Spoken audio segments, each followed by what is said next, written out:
ஓம் சாந்தி.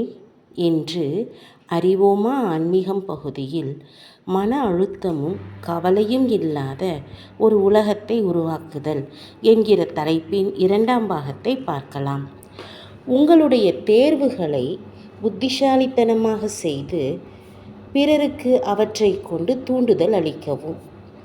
உங்களுடைய ஒவ்வொரு செயலையும் பிறர் கவனிக்கிறார்கள் என்றும், நீங்கள் என்ன செய்தாலும் நல்லது அல்லது கெட்டது, நேர்மறை அல்லது எதிர்மறை, அனைத்தையும் பிறர் பின்பற்றுகிறார்கள் என்றும் இறைவன் நமக்கு கற்பிக்கின்றார்.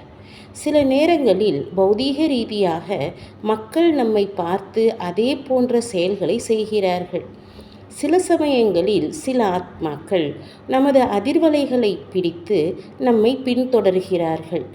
எனவே சுய பொறுப்பை ஏற்றுக்கொள்வதும், எல்லா வகையிலும் மிகவும் நேர்மறையாக இருப்பதும், நன்மை மற்றும் நேர்மறையான குணங்களின் அடிப்படையில் சரியான செயல்களை செய்வதும் மிகவும் முக்கியமானதாகும்.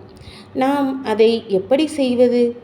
இறைவனின் மாணவராகி தினமும் அவரது ஞானத்தை கேட்டு அவரிடமிருந்து வாழும் கலையை கற்றுக்கொள்வதன் மூலம், சரியான வழியில் நமது பௌதீக உடலை பராமரிப்பதன் மூலம், நமது உறவுகளை சரியான வழியில் கவனித்துக் கொள்வதன் மூலம், பௌதீகமான பொருள்கள், தொழில்நுட்பம் மற்றும் இயற்கையுடன் சரியான வழியில் தொடர்பு கொள்ளுதல் மூலம், சரியான வழியில் சாப்பிடுதல், தூங்குதல் மற்றும் உடை அணிவதன் மூலம், எந்த ஒரு தொழில்முறை வேலையையும் சரியான வழியில் செய்வதன் மூலம், சரியான வழியில் குழந்தைகளை வளர்ப்பதன் மூலம் மற்றும் வாழ்க்கையில் எந்த துறையிலும் சரியான முறையில் முன்னேறுவதன் மூலம், நாம் எவ்வளவு சரியாக செயல்களை செய்கிறோமோ அவ்வளவு மன அழுத்தமும் கவலைகளும் இல்லாமல் மற்றவர்களும் இதே போன்ற வாழ்க்கை முறைகளை பின்பற்றவும்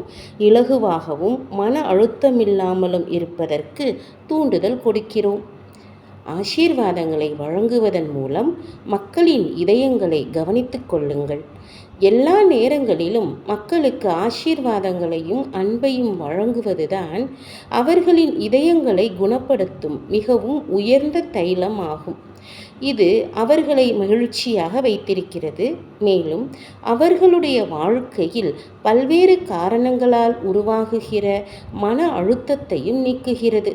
எனவே நீங்கள் சந்திக்கின்ற அல்லது நினைக்கின்ற ஒவ்வொருவரையும் பற்றி அவர்களிடமும் பிறரிடமும் அவர்களின் சிறப்புகளை பற்றி மட்டுமே சிந்தித்து பேச வேண்டும் என்கிற நேர்மறையின் ஒரு ஆழமான எண்ணத்தை ஒவ்வொரு நாள் காலையிலும் உங்களுடைய மனதில் உருவாக்குங்கள். உங்கள் மனதை அவர்களின் பலகீனங்கள் மற்றும் நிகழ்காலம் மற்றும் கடந்த காலத்தின் தவறான செயல்களில் மூழ்கவிட வேண்டாம். அவர்களை பற்றி பேச வேண்டாம். இது அவர்களுக்கு அன்பின் ஆசீர்வாதத்தையும் நன்மையின் ஒளியையும் அனுப்பும். மேலும் அந்த நேரத்தில் அவர்களை சுற்றியுள்ள எந்த ஒரு எதிர்மறை சூழ்நிலை அல்லது சூழ்நிலைகளில் இருந்து அவர்கள் லேசானவர்களாக இருப்பதற்கும் கவலைகளிலிருந்து விடுபடவும் உதவும். ஓம் சாந்தி.